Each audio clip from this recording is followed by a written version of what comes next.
요 시간에는 소득세법에 대한 것을 조금만 하고 끝내도록 할까요?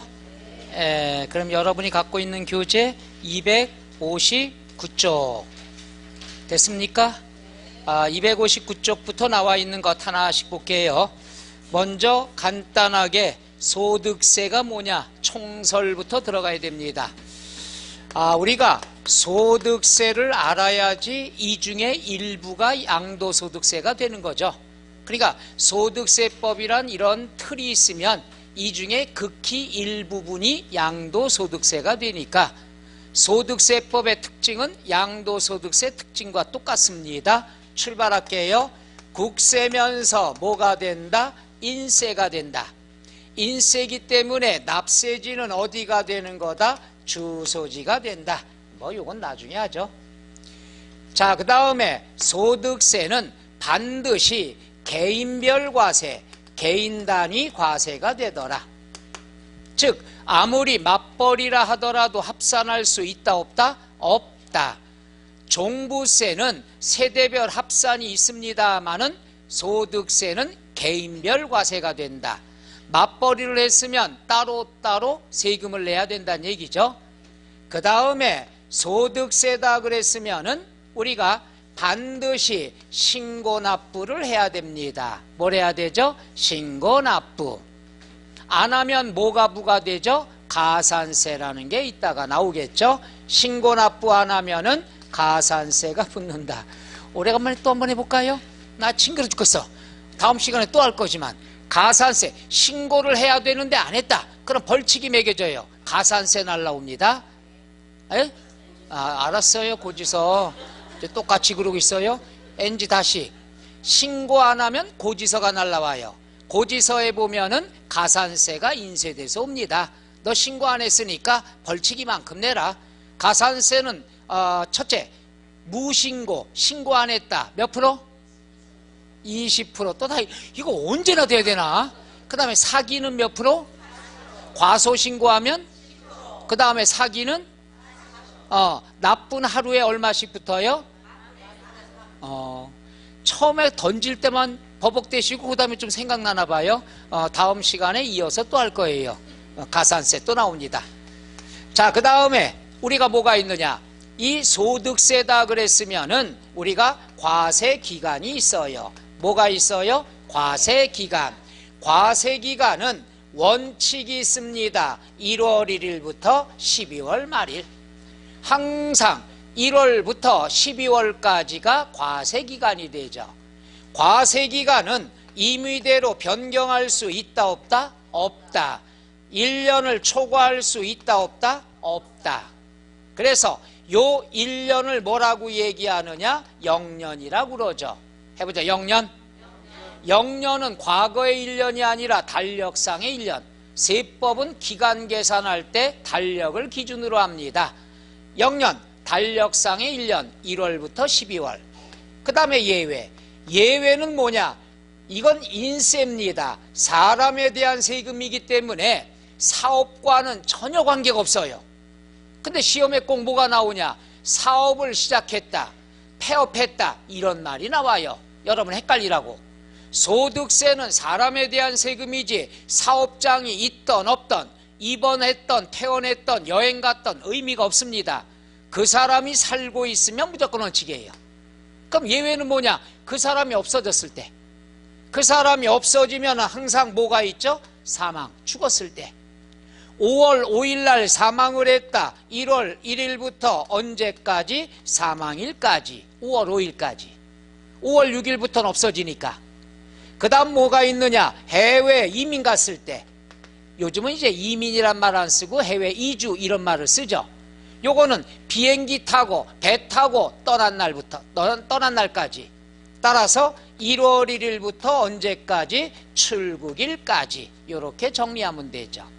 근데 시험은 뭐예요? 출국일 다음 날까지. 이렇게 나온 적도 있습니다. 거기에 틀린 사람도 있어요. 이거 틀리면 사람이 아니문이다. 그렇잖아요. 이거 틀리면 초등학생 문제지 이게. 한번 읽어보라 하고 나오지. 이거 사망일 다음 날까지 이게 말이 돼요? 근데 틀리는 걸 어떡하라고. 자, 그래서 여기에 나와 있는 것 보면은 요 정도 개념을 알아두면 되고, 그 다음 뭐냐? 우리가 개인의 과세, 개인 단위 과세, 개인별 과세다 그러면은 개인이라는 말 뜻을 잘 안 씁니다. 개인이라는 말을 거주자와 비거주자로 나눈다는 것. 또 기본입니다. 거주자는 뭐냐? 국내 주소가 있으면 거주자, 없으면 비거주자. 그럼 주소가 없으면 무조건 비거주자냐? 아니죠. 계속해서 국내에 183일 이상 거소를 둔 개인, 살고 있는 사람, 우리나라에 주소가 안 돼 있지만 183일 이상 계속해서 살고 있으면 거주자가 되는 거예요. 그러니까 국적이나 영주권하고는 관계가 없는 거예요. 그 다음에 계속해서 국내에 183일 미만 살고 있는 사람, 그러니까 외국인이라도 182일까지 살고 있으면 비거주자. 다음 날부터 뭐가 되죠? 거주자로 신분이 바뀌게 됩니다. 그 다음에 그럼 이러한 사람들에 대해서 우리가 납세 의무, 과세되는 소득은 뭐냐? 우리나라에 주소가 돼 있거나 183일 이상 살고 있으면 우리나라의 돈벌이가 된다는 얘기예요. 쉽게 도망 못 갑니다. 그러면 무제한으로 걷어요. 국내에서 버는 거, 외국에서 버는 거, 모든 소득에 대해서 무제한으로 걷어들인다. 그래서 무제한 납세 의무자라 얘기하죠.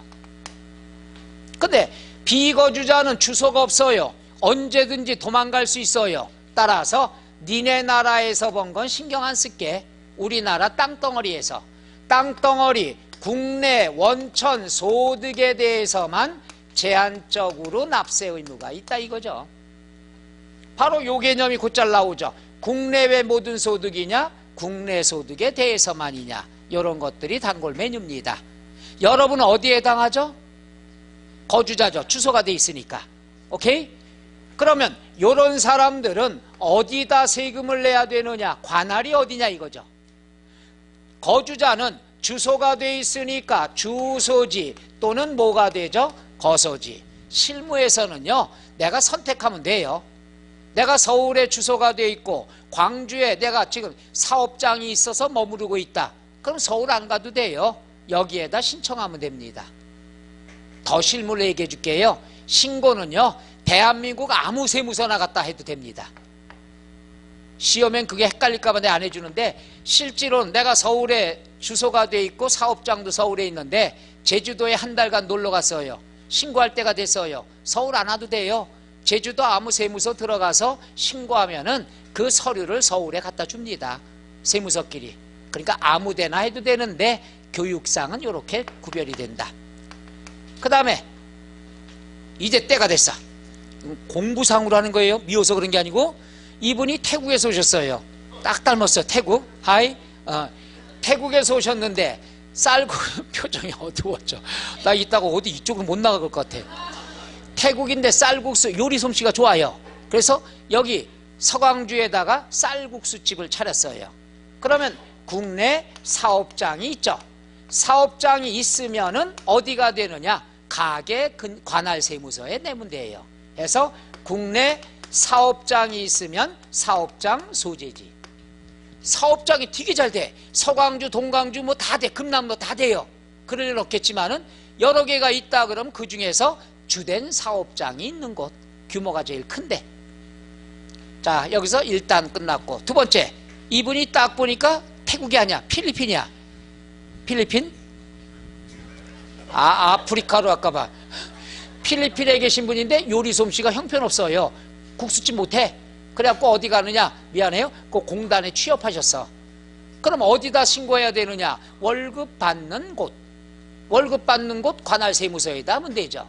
근데 월급 받는 곳 좀 싼 티가 나잖아요. 세련된 말로 사업장이 없으면 국내 원천 소득이라고 그래요. 월급을 해보죠. 국내 원천 소득, 발생한 장소.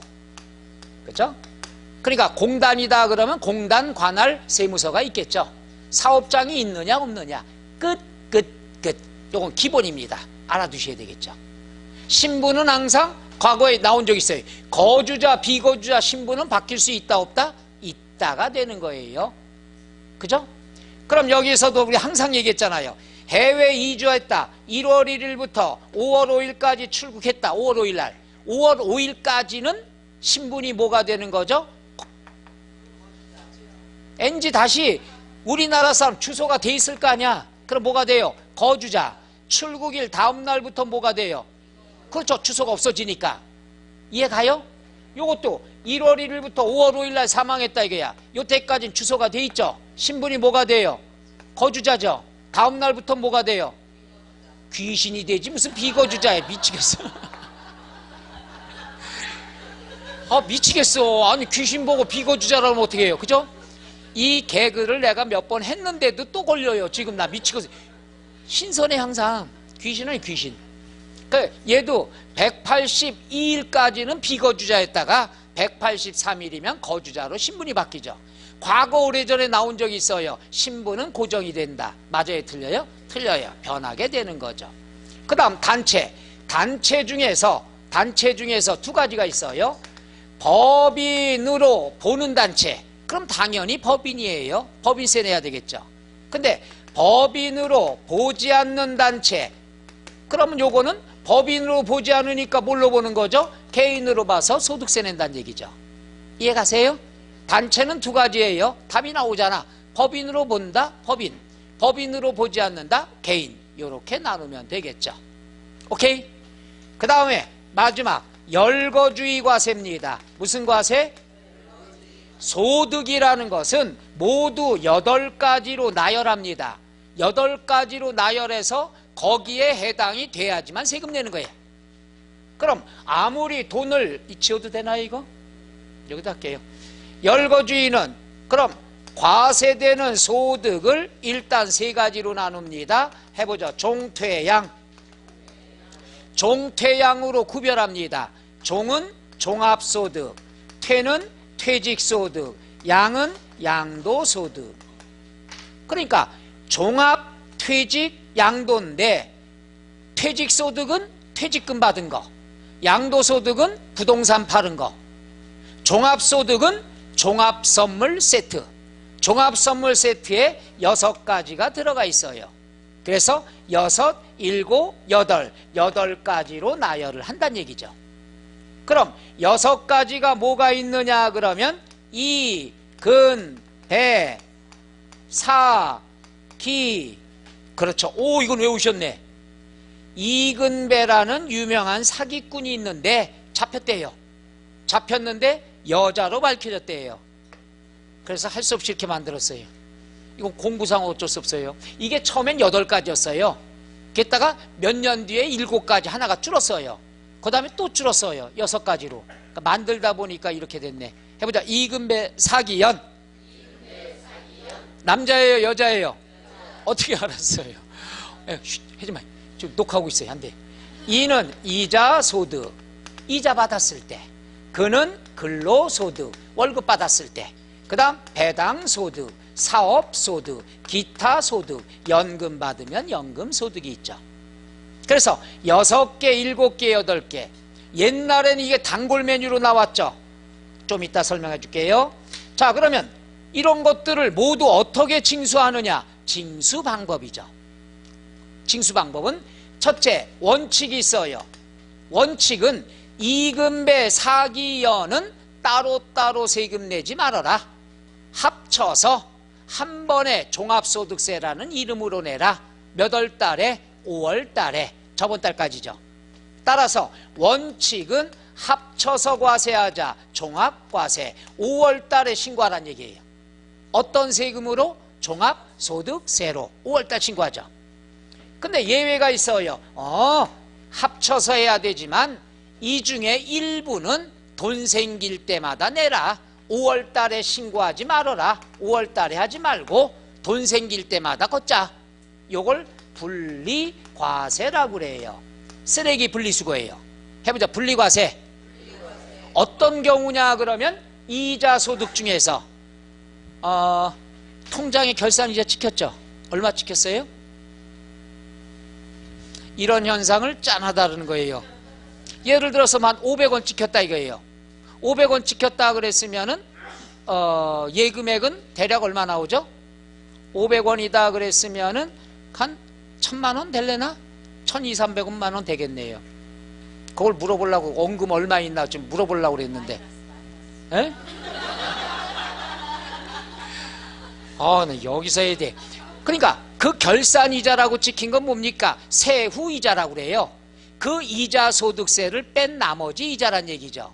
그럼 그 이자에 대한 건 5월 달에 또 신고해요, 안 해요? 그 이자 통장 찍힌 거 5월 달에 신고해요, 안 해요? 여보세요, 신고한 적 있어요, 없어요? 없잖아. 그러니까 신고 안 하니까 그걸로 끝나는 거예요. 한 방에 끝. 돈 받을 때 세금 띄고 끝. 5월 달에 신고하지 필요 없는 거, 이걸 분리과세라고 하는 거예요. 통장 보면서 그거 생각해. 분리과세. 이건 5월 달에 신고 안 한다 이거야. 만약에 이자인데 5월 달에 신고한다 그러면 2천만 원 이상이 돼야지 5월 달에 신고합니다. 원금이 아니라 이자가. 마이너스면 뭐 엄청나죠. 그게 이제 또 개정이 될 거지만은 여러분이 가지고 있는 통장의 결산이자는 5월 달에 신고한다 안 한다? 안 한다. 그게 분리과세 이자 소득이에요. 또 하나 뭐가 있느냐? 여기서 근로소득 중에 자, 일용직이 있죠. 일용직. 하루에 일당 받는 분들. 일당 받는 분들은 얼마까지 세금 안 내요? 하루에 일당. 대답하지 말고 있어요. 몰라요. 그죠? 미치겠어. 상식 알아두세요. 10만 원까지는 일당 10만 원 세금 안 냅니다. 10만 원 다 받아요. 근데 여러분이 회사에 들어갔어. 이거 가르쳐주면 안 돼. 실무에서 저 직원이 일용직이 굉장히 나한테 까불고 막 나쁜 짓을 해. 그럴 땐 어떻게 하느냐? 10만 원 받는데 세금을 내게 하는 방법이 있어요. 왜냐면 일당을 10만 원 매일매일 받으면 매일매일 세금 안 내요. 근데 일당 중에서도 일정 기간에 한꺼번에 주는 게 있어요. 일주일이면 일주일, 3일이면 3일. 이렇게 내면은 세금 띱니다. 좋은 거 배웠죠, 실무? 요게 소심한 복수라는 거예요. 그래서 매일매일 10만 원은 세금을 안 내지만 일정 기간으로 지급해서 합산해서 주면은 세금을 내야 됩니다. 소심한 복수. 그러면 일당을 냈다. 일당 받을 때 어떻게 해요? 받으면 사인하고 돈 받죠? 세금 띄고 받죠? 세금 띄고 받는데 세금 띄고 받으면 그 세금은 5월 달에 신고해야 안 해요? 안 하는 거예요. 한 방에 끝나는 거예요. 상식. 일용직은 무조건 세율이 6%입니다. 10만 원까지 일당 세금 안 내고 세금 내면 6%만 띄는 거고. 괜히 했어. 그 다음에 뭐가 있냐 그러면 뭐 할까요? 기타 소득. 요것도 친해. 기타 소득이라는 건 뭐냐? 횡재하는 거, 목돈 생기는 거, 꽁돈 생기는 거. 대표적인 게 복권. 복권이다 그래서 내가 복권 했더니 옆에서 로또 이러고 있어요. 그 다음 말을 왜 막어? 내 말을. 복권이니까 로또 이러니 갑자기 말이 막혀요. 나 어떡하면 좋냐? 밤 11시 39분 차에 내가 광주 송정역 KTX 타는데 벤츠 안에 앉아서 울먹이고 있으면 나을 거예요. 다다음 주에 올까 모르겠어요. 복권은 3억까지는 22% 떼요. 20%가 기타 소득세, 거기에 10% 지방소득세. 그래서 22% 띱니다. 지방소득세는 소득세의 10%라고 그랬잖아요. 그러니까 22% 떼요. 근데 3억 초과되면은 33% 띱니다. 30% 올라가요. 그러면 100억짜리 당첨이 됐다. 그럼 33억 세금 띄는 거예요. 나는 67억 받는 거죠. 어떤 분은 34억 띄니까 아까워. 왜 아까워? 공돈 이만큼 생기는데. 그렇잖아요? 난 이거라도 받았으면 좋겠어. 세금 더 떼주고 싶어요. 50% 떼주고 싶어. 된다면 그죠? 안 돼서 그런 거지. 이걸 아까워해요. 받을 것도 아닌데. 이거 주면 땡큐 이러고 받죠. 난 3억만 줘도 좋겠어요. 그죠? 그래서 복권처럼 복권 33억 띄고 받았어요. 받았으면은 33억에 대한 세금은 5월 달에 신고해요, 안 해요? 안 해요. 복권 당첨됐다고 신고한 사람 있어요? 설사 돼도 어디로 가죠? 뭐 잠수 타고 저기 강원도에서 경찰 그때 400억인가 됐잖아요. 이민 갔다고 막 난리했대잖아요. 근데 그 회사 경찰만 그만뒀다고 하는 것 같은데 그 옛날에 춘천 강의 나갔었거든요. 그동안 소문나 400억. 부러우면 증거. 우리가 사업을 해가지고 뭐예요? 그거보다 더 많이 벌 수 있는데.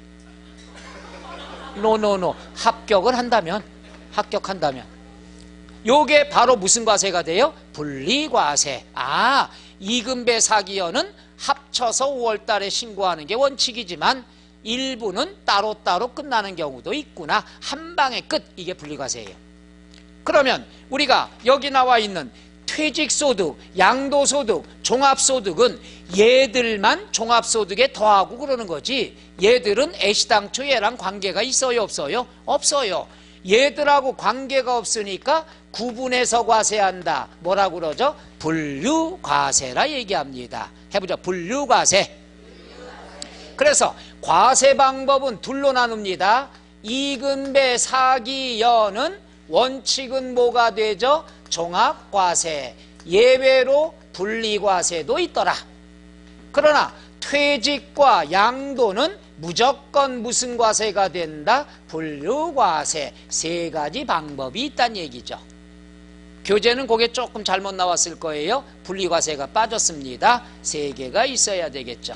이해갑니까? 이것만 잘하면 돼요. 그럼 이 중에서 배울 게 뭐가 있느냐? 사업소득 중에서 부동산 임대사업에 관한 거. 요게 한 문제 나오는 거고 양도소득만 배워요. 그러니까 다 배우면 세무사 시험 보러 가는 거고 공인회계사 보러 가는 거고 두 개만 배웁니다. 사업소득 중에선 부동산 임대사업 소득 위주로 배워요.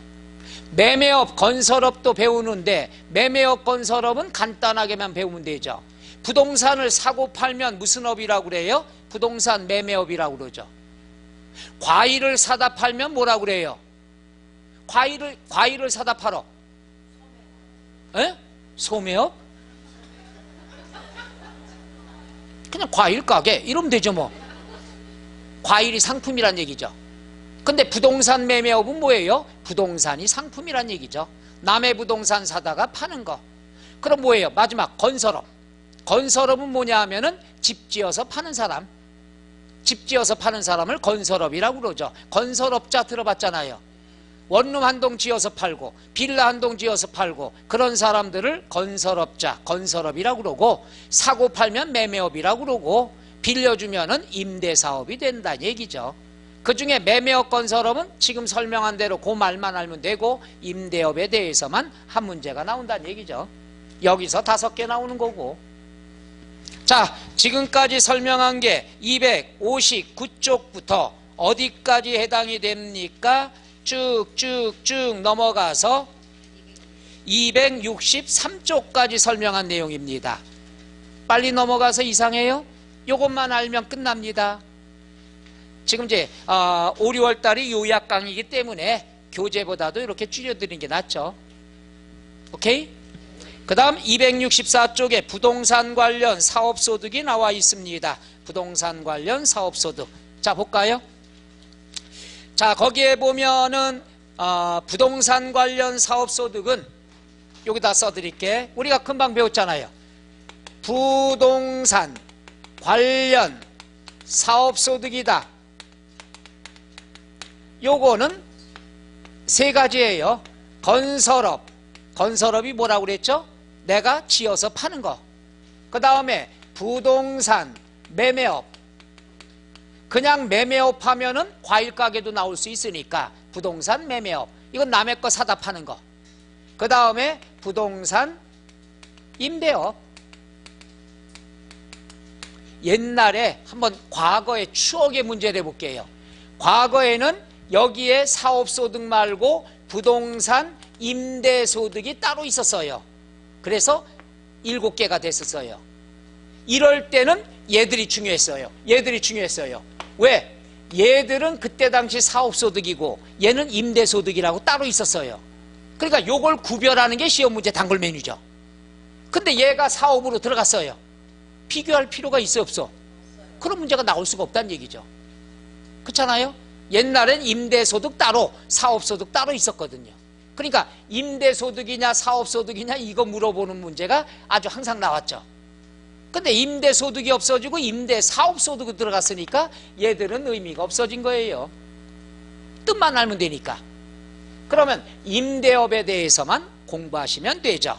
그래서 네모 2번에 임대 관련 사업소득 나와 있죠. 거기에 괄호 1번 밑줄 포함되는 것, 포함되는 것이라는 것은 뭐냐 하면은 빌려주고 받는 거. 1번 부동산 대여.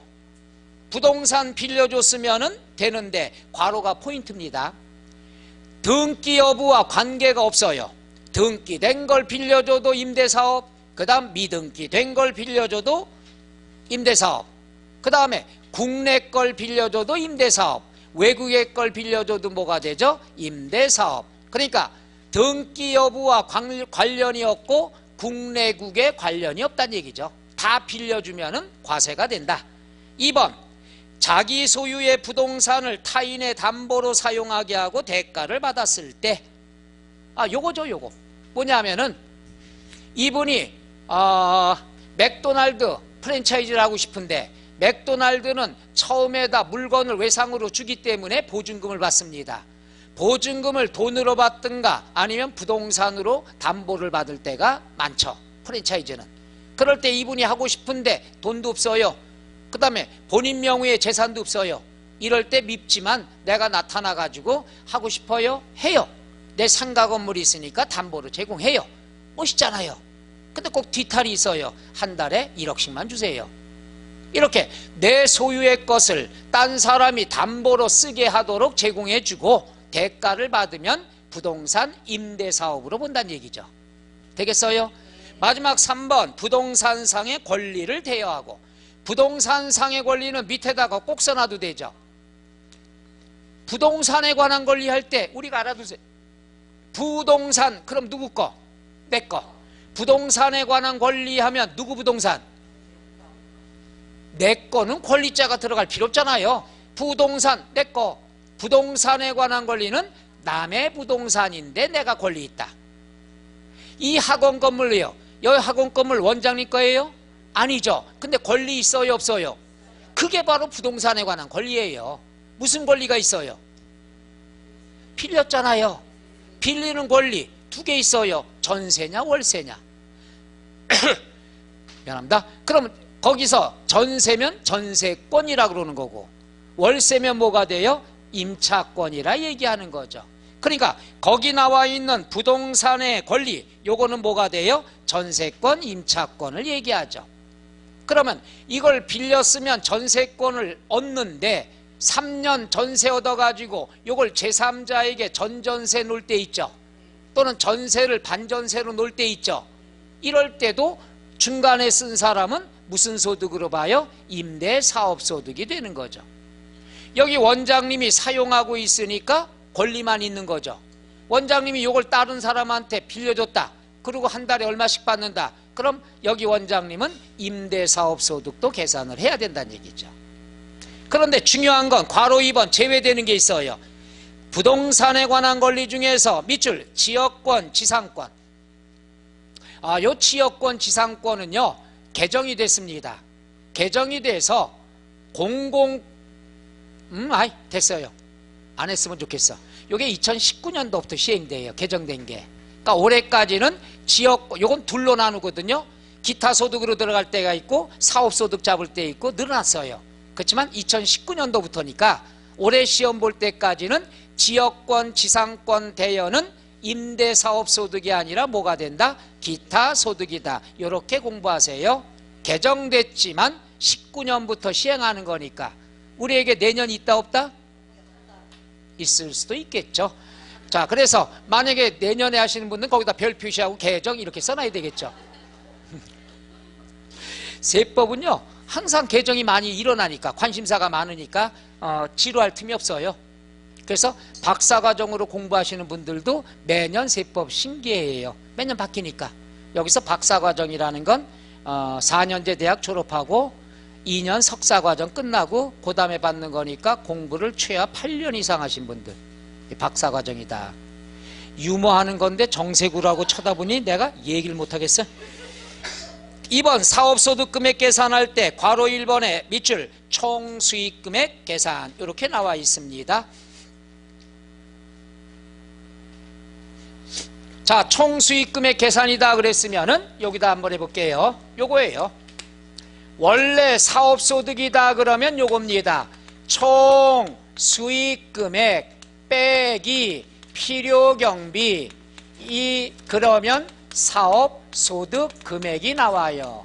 원래 공식입니다. 해보자. 시작. 요거는 여러분들이 개업을 했다. 개업을 해도 요 공식에 의해서 소득 계산해야 되는 거예요. 부동산 중개업을 하더라도. 그러면 총수익금액 빼기 이렇게 나왔죠? 요거는 업종마다 차이가 좀 있죠. 수익금액이. 짜장면 가게다 그러면 요건 뭘 뜻하는 거예요? 하루에 매출한 거 또는 한 달 또는 1년. 요거는 뭐냐? 필요경비는 일 벌기 위해서 지출한 것들. 이해가요? 예를 들어서 짜장면 가게는 그렇고 여러분이 중개업을 한다 또는 임대사업이니까 임대사업이다 그러면 수익금액은 뭐예요? 월세 들어온 거. 필요경비는 뭐예요? 그거 위해서 뭐 관리비 지출된 거라든가 되겠죠. 그럼 얘는 어려운 게 아니야. 요 놈이죠. 그러면 총 수익금액에 집어넣는다. 부동산 관련 사업소득이에요. 그럼 요거는 자 뭐가 수입으로 잡아야 되죠? 월세. 좀 싼 티가 나죠? 월세를 뭐라고 그러죠? 임차료라고 그러죠. 임대료. 빌려주니까. 그 다음 두 번째가 뭐가 있냐? 이게 문제죠. 간주임대료. 뭐가 돼요? 간주임대료. 임대료는 아니지만 임대료로 간주한다 이거죠. 요건 무엇을 얘기하죠? 보증금을 얘기합니다. 보증금. 그러니까 보증금을 어떻게 계산하느냐? 내가 이분한테 빌려주고 1억을 받았어요. 보증금 받은 것을 은행에 1년짜리 정기예금에 가입했다고 간주돼. 꼭 예금해야 되는 건 아니에요. 간주한다고 했을 때 발생하는 이자가 있죠. 그건 집세 대신으로 간주한다. 그래서 뭐라고 그러죠? 간주임대료. 그러니까 보증금을 가지고 이자 계산해서 그 이자가 왜 생겼냐? 부동산 빌려주고 생겼다. 그럼 집세로 간주하자 이거죠. 그게 간주임대료. 보증금이에요. 보증금인데 좀 이따 나오겠지만 요건 상가보증금만 해당이 됩니다. 주택의 보증금은 계산하지 않아요. 할 때가 있죠. 할 때가 뭐냐 하면은 3주택 이상 임대했을 때 3주택 이상이고 보증금이 얼마? 3억 초과될 때. 그러니까 임대주택 수가 좀 이따 밑줄 쳐드릴게. 여러분이 갖고 있는 것 보면은 265쪽 맨 위에 일반 부동산은 보증금도 과세가 됩니다. 간주임대료. 주택은 과세하지 않지만 예외로 과세되는 건 몇 주택 이상? 3주택 이상. 보증금이 얼마 초과? 3억 초과. 그럴 때만 보증금 간주임대료로 계산합니다. 따라서 주택의 보증금은 임대료 계산한다 안 한다? 안 한다. 다만 할 때는 몇 주택 이상? 보증금이 얼마 초과? 3억 초과될 때만 계산을 합니다. 앞으로 이게 강화가 되죠. 개정될 겁니다. 강화가 돼서 이제 금액이 뭐 2주택 이상으로 지금 개정 작업이 들어가고 있으니까 여러 가지 나오겠죠. 자, 그 다음에 뭐가 있느냐? 관리비 수입. 관리비 수입이다 하는 것은 뭐냐 하면은 여기에는 공공요금은 제외를 해줘야죠. 예를 들어서 전기요금이 1억이에요. 근데 전기요금을 잘못 계산해서 1억 2천을 걷었어요. 그럼 1억 납부하고 나서도 2천이 남죠? 그건 수입으로 잡습니다. 세금 내야 돼요. 욕 바가지로 먹죠. 옛날에 그런 게 많았잖아요. 옆에 동에 옆에 세대에서는 전기요금 얼마 나왔는데 우리는 많이 나왔어. 보니까는 관리비를 더 많이 거둔 거죠. 공공요금은 수입으로 잡으면 안 되죠. 대신 납부만 해주는 거니까. 그 다음 뭐가 있냐? 마지막으로 임대 부동산이 불이 났어요. 불이 났는데 얼마짜리냐? 10억짜리인데 불이 났어요. 근데 마침 화재보험에 가입했어요. 얼마? 20억에. 그럼 10억짜리 갖고 20억 생겼죠. 얼마 이익 봐요? 10억. 요것도 수입으로 잡습니다. 불이 났어도 세금 걷어요. 요걸 뭐라고 그러냐? 보험 차익이라 합니다. 그래서 거기에 나와 있는 264종 맨 밑에 보면은 수익금액 계산은 4개가 있죠. 임대료 더하기 간주임대료 더하기 관리비 수입 더하기 뭐가 있어? 보험 차익이 된다는 것.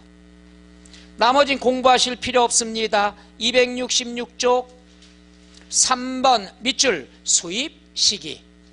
수입 시기다 그랬으면 두 가지인데 상식으로 접근하세요. 계약서를 썼다.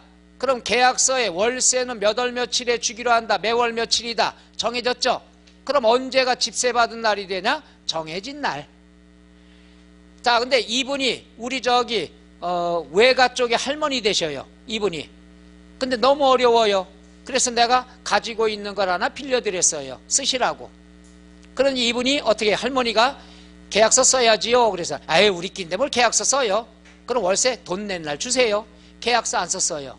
그럼 언제가 되느냐? 실제로 받은 날이 수입일이 된다는 얘기죠. 계약서를 썼으면 정해진 날, 계약서를 안 썼으면 실제로 받은 날이 된다. 그거 가끔 나옵니다. 10년 동안에 한 번 나왔나? 그렇죠. 그 다음에 4번 밑줄 비과세. 비과세다 그랬으면은 1번 밑줄 논밭의 임대. 전답을 임대했다. 그거 두 가지 경우가 있죠. 여기까지 가기가 그런데 여기다 전답을 대여했을 때 두 가지 방법이 있죠. 작물 빌려간 사람이 작물 생산에 이용을 했으면 뭐가 되죠? 비과세가 돼요. 논 빌려가서 1년에 쌀을 한 가마 주기로 하고 빌려갔어요. 세금 안 냅니다. 그런데 다른 용도로 이용을 했다. 다른 용도 이용했으면 당연히 뭐가 되죠? 과세. 다른 용도로 이용했다는 게 시험에 딱 나왔던 게 이거예요. 유료주차장. 밭이 있는데 빌려가지고 거기다 자가를 깔아놓고 유료주차장 만들었습니다. 당연히 세금 내야죠. 농지는 농사를 지어야 비과세고 다른 용도로 쓰면 뭐가 된다? 과세가 돼요. 2번 그거죠. 밑줄 하나의 주택을 소유하는 자의 임대주택. 여기죠. 한 개 주택 임대는 비과세가 됩니다. 근데 과세가 될 때는 뭐냐? 고가주택. 고가주택은 9억 초과. 요건 친해져야죠. 9억 초과 되면 무슨 주택이라고 그래요? 고가주택. 고가주택은 하나라 하더라도 과세가 됩니다. 그 다음 외국에 있는 주택. 외국에 있는 건 하나만 빌려줘도 과세가 됩니다. 국내 것만 비과세가 되는 거죠. 그래서 거기 나와 있는데 한 개의 주택을 소유하는 자의 임대소득은 비과세인데 첫째 줄 끝에 기준시가 9억을 초과하는 주택, 그걸 뭐라고 그러죠? 고가주택. 또 국외에 소재하는 주택, 요거는 과세한다. 제외라고 돼 있죠? 과세한다는 얘기입니다. 그 다음에 동그라미 2번에 밑줄 비과세 판정시 주택수 계산 기억. 요것도 곧잘 나옵니다. 기억. 본인과 배우자가 나왔으면 합산해야 돼요. 예를 들어서 본인이 2채를 빌려줬다. 배우자가 3채를 빌려줬다. 그럼 임대주택 수는 몇 채가 되죠? 5채. 그러니까 본인과 배우자 주택을 합산하는 거는 임대주택 나올 때만. 오케이? 합산하고요. 니은 밑줄 다가구주택. 이것도 알아둬야죠. 다가구는 각각 한 구의 주택으로 보죠. 그런데 구분 등기가 됐으면 각각이 한 개의 주택으로 본다. 이 말은 무슨 말이냐? 요거죠. 101호, 102호, 201호, 202호 있죠. 요거 전체는 하나의 주택으로 봐요. 다가구는 왜? 소유자가 한 사람이니까. 그죠? 그런데 하나하나 구분 등기가 됐다. 그러면 각각을 하나의 주택으로 보죠. 그러니까 다가구 주택은 구분 등기가 됐으면 각각이고 등기가 안 됐으면 하나의 소유자고. 그거 알아두셔요. 양도에서 중요합니다. 그 다음에 T급번도 곧잘 나와요. 밑줄 공동소유주택 꼭 알아둬야 돼요. 지분이 가장 큰 자의 소유가 된다는 것. 시험에 뭘로 나오냐? 공동소유면은 각각을 주택으로 본다 이렇게 나옵니다. 공동소유주택은 한 사람의 주택으로 봐요. 어떤 사람? 지분이 가장 큰 자. 그거 꼭 알아두셔요. 기역, 니은, 디귿, 리을도 중요합니다. 요거죠, 요거. 아까 우리가 전전세 개념했죠. 자 봐요. 내가 임대사업자다 그랬으면은 내 명의로 된 걸 빌려줘도 임대주택수의 계산이 되죠. 내 명의가 아니에요. 딴 사람한테 전세를 받아가지고 전전세 놨죠. 요것도 누구의 주택수로 계산하느냐? 받은 자, 전세 받은 자의 임대주택수에 포함시키는 거예요. 그러니까 내 명의만 임대주택이 되는 건 아니란 얘기죠. 남의 걸 받아다가 전전세를 놨다 이런 경우도 내 임대주택수에 계산 들어간다. 지문이 똑같이 나옵니다. 볼게요. 임차 또는 전세받은 주택을 전대하거나 전전세하는 경우에는 임차 또는 전세받은 주택을 임차인 또는 전세받은 자의 주택수로 계산한다. 말 이해가나요? 거기에 기역, 니은, 디귿, 리을 굉장히 중요합니다. 항상 언제든지 나올 수 있다는 거. 그 다음에 또 나왔네요. 동그라미 3번 비과세가 배제되면 기역, 밑줄 고가주택. 얼마 초과? 니은 어디에 소재하는 주택? 끝. 그 다음에 뒤로 넘어가죠. 괄호 3번 밑줄 소규모 주택 임대사업자에 대한 과세 특례다 하는 것은요, 총수익금액 가운데 첫째 줄 총수익금액 합계액 괄호는 보지 말고요. 동그라미 2천만 원 이하인 자의 임대소득은 올해까지는 비과세됩니다. 그게 이제 액수 조절이 들어갑니다. 2천만 원이 아니라 이제 금액이 달라져요. 개정 작업 들어갑니다. 내년부터 얼추 개정안이 나왔었는데 그거에 대한 것이 나올 수가 있다. 올해까지니까 올해까지는 2천만 원 집세 대단하잖아요. 그 다음에 5번은 체크. 요번에 공부 안 해도 됩니다. 하지 마세요. 문제풀이 할 때 해드릴게. 여기까지가 임대사업자 한 문제 나오는 겁니다. 그 다음 뒤로 넘어가서 다음 시간에는 277쪽 여러분이 관심 갖고 있는 뭐가 되죠? 양도소득세 5문제가 나오는 거니까 이건 다음 시간에는 마무리 빠지면 큰일 나겠죠. 오늘 한 거 이해는 가세요? 2주 동안 공부하실 건가? 세법은요 가성비라고 그러잖아요. 조금만 신경 쓰면 고득점 과목이 요겁니다. 그리고 요즘 특강 듣느라고 많이 힘드시죠? 특강은 될 수 있으면 다 들으시는 게 좋아요. 왜? 특별한 강의니까 특이죠. 설렁탕도 보통 드실래? 특 드실래? 나 이분 왜 그래? 보통이래. 나 오늘 곱빼기 먹을 거예요. 너무 날씨 더운데 고생들 하시지만 여러분 보면은 항상 밝아서 좋아요.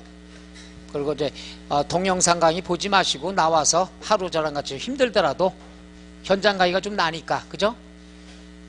와서 얻어가는 거 있어요? 그랬으면 좋겠어요. 어차피 잊어먹을 거. 다음 시간에 양도소득세 들으면 5개에 5개. 별 5개가 아니라 5문제니까 신경 쓰면 되고요. 날씨 더운데 고생들 하시고요.